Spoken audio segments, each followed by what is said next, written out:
If you're anything like me, you love roller coasters, but some people don't like them, either because they don't like the forces, or usually it's because they're scared of the accidents. Now, most of the time, these machines do a great job of giving you the sensation of death while being perfectly safe. I mean, I've explained this so many times now, but the car ride to the park is way more dangerous than the coasters. However, every so often, ride accidents happen like everything in life. The most recent one to come to light was probably the X2 head injury, but that one kind of flew under the radar. So today, I'm going to talk about this accident and some others, and talk about why they happened, but most importantly, how they could have been prevented. Before I begin, my heart really does go out to anyone affected by these accidents, but anyways, let's just...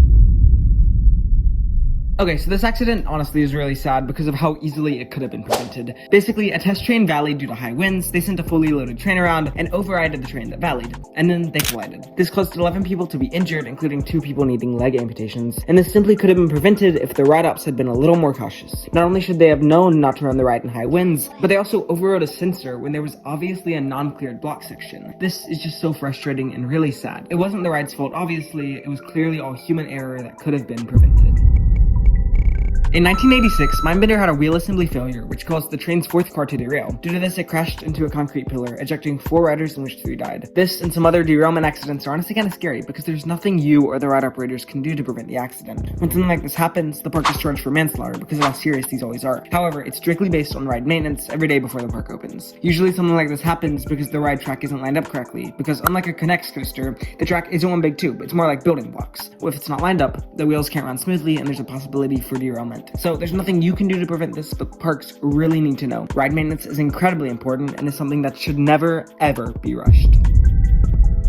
So in 2013, a woman was ejected from New Texas Giant on the first turn and unfortunately fell to her death. This happened not just because of ride-up error, but park ignorance. Gerstlauer, who designed the trains, offered up the park a test seat for the ride, but they refused. When the woman boarded the train, the ride-up felt that the restraint may be too high, but it sent it anyways. She wasn't fit to ride the coaster, leading to her death. If there was a test seat out front, or the ride-up had taken a little more consideration before dispatching the train, this could have been prevented. However, ejections like these aren't always the park's fault. On the Superman Ride of Steel in 2011, a double-leg amputee was ejected from the ride. Now this is partly staff's fault because they should have known safety protocol, but also there are safety signs all over the park telling who should and who should not ride, and a double-leg amputee is definitely on the list of people who shouldn't. However, he turned down a safety pamphlet and ignored safety signs, leading to his death. So this is partly the staff's fault, but also the riders, though all of this is still a really, really unfortunate accident. Okay, so I kind of touched on this earlier, but in 2022, a man suffered a brain injury on X2 at Six Flags Magic Mountain. Now, I'd love to tell you exactly what caused this, but honestly, we don't know yet. Not enough public info has been put out, but if I did have to take a guess, it could have been a pothole which is caused by maintenance problems, or a pre-existing medical condition, or even both. We just don't know. The trial begins in October, so we'll find out more then, but as of right now, all I can say is I'm really, really sorry to the family affected.